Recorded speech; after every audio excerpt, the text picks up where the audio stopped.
आज पूरा देश आतंकवाद के खिलाफ एकजुट है, आक्रोश से भरा हुआ है, संकल्पबद्ध है।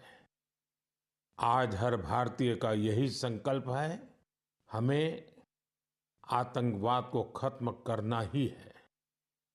साथियों, ऑपरेशन सिंदूर के दौरान हमारी सेनाओं ने जो पराक्रम दिखाया है, उसने हर हिंदुस्तानी का सिर ऊंचा कर दिया है। जिस प्रिसिजन के साथ, जिस सटीकता के साथ हमारी सेनाओं ने सीमा पार के आतंकवादी ठिकानों को ध्वस्त किया, वो अद्भुत है। ऑपरेशन सिंदूर ने दुनिया भर में आतंक के खिलाफ लड़ाई को नया विश्वास और उत्साह दिया है। साथियों, ऑपरेशन सिंदूर सिर्फ एक सैन्य मिशन नहीं है, ये हमारे संकल्प, साहस और बदलते भारत की तस्वीर है। और इस तस्वीर ने पूरे देश को देशभक्ति के भावों से भर दिया है, तिरंगे में रंग दिया है। आपने देखा होगा, देश के कई शहरों में, गांवों में, छोटे छोटे कस्बों में तिरंगा यात्राएं निकाली गई। हजारों लोग हाथों में तिरंगा लेकर देश की सेना, उसके प्रति वंदन अभिनंदन करने निकल पड़े।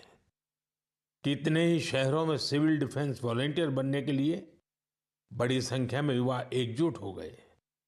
और हमने देखा, चंडीगढ़ के वीडियो तो काफी वायरल हुए थे। सोशल मीडिया पर कविताएं लिखी जा रही थी, संकल्प गीत गाए जा रहे थे, छोटे छोटे बच्चे पेंटिंग्स बना रहे थे जिनमें बड़े संदेश छुपे थे। मैं अभी 3 दिन पहले बीकानेर गया था। वहां बच्चों ने मुझे ऐसी ही एक पेंटिंग भेंट की थी। ऑपरेशन सिंदूर ने देश के लोगों को इतना प्रभावित किया है कि कई परिवारों ने इसे अपने जीवन का हिस्सा बना लिया है। बिहार के कटिहार में, यूपी के कुशीनगर में और भी कई शहरों में उस दौरान जन्म लेने वाले बच्चों का नाम सिंदूर रखा गया है। साथियों, हमारे जवानों ने आतंक के अड्डों को तबाह किया। यह उनका अदम्य साहस था और उसमें शामिल थी भारत में बने हथियारों, उपकरणों और टेक्नोलॉजी की ताकत। उसमें आत्मनिर्भर भारत का संकल्प भी था। हमारे इंजीनियर्स, हमारे तकनीशियन, हर किसी का पसीना इस विजय में शामिल है। इस अभियान के बाद पूरे देश में वोकल फॉर लोकल को लेकर एक नई ऊर्जा दिख रही है। कई बातें मन को छू जाती है।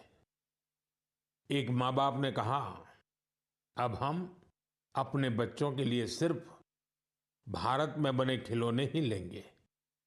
देशभक्ति की शुरुआत बचपन से होगी। कुछ परिवारों ने शपथ ली है, हम अपनी अगली छुट्टियां देश के किसी खूबसूरत जगह में ही बिताएंगे। कई युवाओं ने मेड इन इंडिया का संकल्प लिया है, वो देश में ही शादी करेंगे।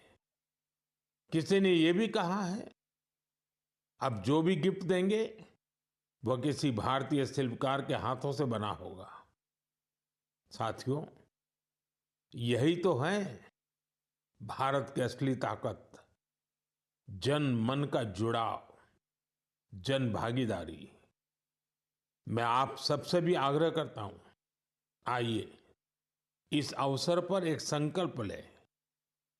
हम अपने जीवन में जहां भी संभव हो, देश में बनी चीजों को प्राथमिकता देंगे। यह सिर्फ आर्थिक आत्मनिर्भरता की बात नहीं है, यह राष्ट्र के निर्माण में भागीदारी का भाव है।